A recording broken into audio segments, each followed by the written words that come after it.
Everyone, welcome back to Study Central. इस video में हम लोग ग्लोबलाइजेशन एंड एमएनसी चैप्टर से एमएनसी स्टार्ट करने वाले हैं, यानी कि मल्टीनेशनल कॉर्पोरेशन या कंपनीज। ये बहुत इंपॉर्टेंट टॉपिक है एग्जाम पॉइंट ऑफ व्यू से। अगर हम लोग देखें तो आपको पूछता है ग्लोबलाइजेशन के साथ साथ एमएनसी, और इम्पोर्टेंट होने के साथ साथ ये इजी भी है। इजी भी क्योंकि आप एमएनसी कंपनी जानते हैं तो इसके बारे में आप आसानी से लिख लेंगे। ठीक है, तो 8 मार्क्स की क्वेश्चन आज हम लोग डिस्कस करेंगे। इसमें जो आपको क्वेश्चन पूछ सकता है वो है meaning, definition of MNCs, features of MNCs. ये तीनों पॉइंट इस वीडियो में कवर हो जाएंगे। तो अगर मैं स्टार्ट करूं, एमएनसीज यानी कि मल्टीनेशनल कॉर्पोरेशंस क्या होते हैं? ऐसी कंपनीज जिनका ब्रांच एक कंट्री में है और उनकी जो सब ब्रांच है वो बहुत सारी कंट्रीज में अलग अलग जगह पे अगर वो डिवाइडेड है तो उसको बोला जाता है मल्टीनेशनल कंपनीज। वो एमएनसी के अंदर आती है। ठीक है, तो अगर इससे आपकी मीनिंग या इसका इंट्रोडक्शन पूछेगा तो आप कुछ इस तरह से लिखेंगे कि अगर उसकी हिस्ट्री देखे जाए, history of MNC is very old. देखो, मल्टीनेशनल कंपनी मतलब आपको पता है कि उसकी ब्रांच बहुत पहले से है और एमएनसी पहले भी हुआ करती थी। जैसे कि ईस्ट इंडिया कंपनी आई थी ना इंडिया में, वो भी एक मल्टीनेशनल कंपनी थी, इसीलिए तब से ये हिस्ट्री चली आ रही है। जैसे कि ईस्ट इंडिया कंपनी एक मल्टीनेशनल कंपनी थी, एक रॉयल अफ्रीका कंपनी थी, और ऐसे करके बहुत सारी कंपनीज हैं। उसके बाद एमएनसीज आर जायंट्स। अब व्हाट इज एमएनसी? ये क्वेश्चन आता है कि एमएनसी है क्या। तो ये बहुत बड़े, जायंट यानी कि बड़े फर्म्स रहते हैं, giant firms with their headquarters. और मैंने आपको बताया ना, उनका हेडक्वार्टर एक कंट्री में रहेगा और सब ब्रांच अलग अलग, with their headquarter in one country and in variety of business operation in several other countries. Headquarter एक जगह रहेगा लेकिन उनके जो बिजनेस है डिफरेंट डिफरेंट, वो सेवरल अदर कंट्रीज में रहेंगे। That fall under the category of MNC यानी कि मल्टीनेशनल कंपनीज। ठीक है, their operation x tends beyond the boundaries of nation. जैसे कि एक नेशन है, उनके ऑपरेशन अलग अलग कंट्री में है ना, तो उनकी beyond the boundary of nation, उनकी नेशन की बाउंड्री के बाहर भी उनके ऑपरेशन चलते हैं। ठीक है, इसके साथ अब आपको डेफिनेशन पूछेगा, तो अगर आपके पास डेफिनेशन है, डेफिनेशन ये पता है, हमेशा याद रखना कि आप लोग डेफिनेशन के बाद किसी न किसी राइटर का नाम लिखेंगे और उसको डेफिनेशन को इन्वर्टेड कॉमा में लिखा जाता है, क्योंकि वो कोई किसी व्यक्ति, किसी पर्सन ने वो डेफिनेशन दी है। तो इस वीडियो में जो मैं आपको डेफिनेशन बताऊंगी वो हमारी है फॉरेन एक्सचेंज रेगुलेशन एक्ट के थ्रू। अगर आपको कोई इजी डेफिनेशन मिल रही है तो कोई भी 2 डेफिनेशन आप लिख के विथ राइटर्स नेम मेंशन कर सकते हैं।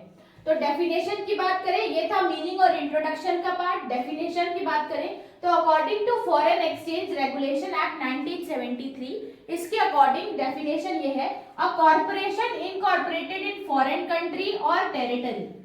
ऐसी ऑर्गेनाइजेशन या कॉर्पोरेशन जो एग्जिस्टेंस में है, इनकॉर्पोरेट यानी कि बना फॉरेन कंट्री में और दूसरी टेरिटरी में, shall be deemed to be a multinational company। अगर वो कंपनी इंडिया में काम कर रही है तो उसको हम लोग मल्टीनेशनल कंपनी बोलते हैं। ठीक है, उसके बाद वो कुछ क्राइटेरियाज भी फुलफिल करती है, यानी कि उसकी इज अ सब्सिडरी ब्रांच। अगर वो कंपनी किसी कंपनी की सब्सिडरी ब्रांच है इंडिया में, is a subsidiary branch or has a place of business in 2 or more countries or territory।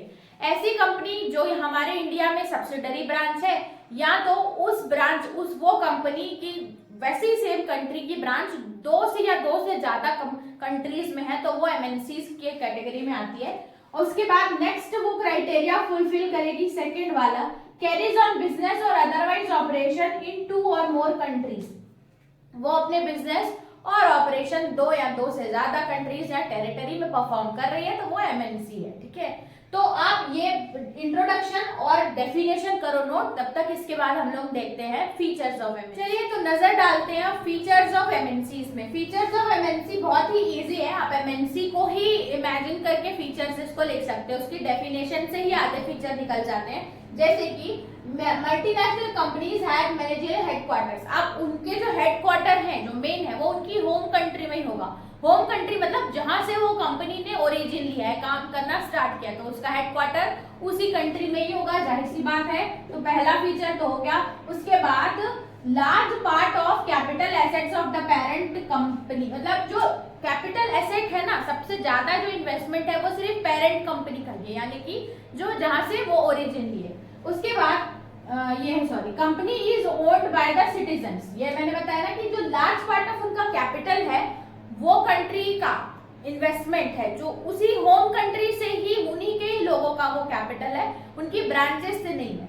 उसके बाद आता है बहुत लार्ज साइज होती है एमएनसी, बहुत जगह काम करती है ना, एक कंट्रीज नहीं बहुत सारी कंट्रीज में काम करती है, तो लार्ज साइज भी रहती है, इसके ज्यादा इकोनॉमिकली स्ट्रॉन्ग भी रहती है, तो ये भी आप एक पॉइंट लिख सकते हैं। उसके बाद the absolute majority of members, अब भाई जहां से वो ओरिजिन ली है, जहां से वो कंट्री स्टार्ट हुई यानी कि उसकी होम कंट्री, वहीं से ही एब्सोल्यूट मेजॉरिटी ऑफ मेंबर्स वहीं के ही होंगे, और बोर्ड ऑफ डायरेक्टर्स स्पेशली वो भी उसकी होम कंट्री के ही होते हैं, तो ये एक पॉइंट हो गया।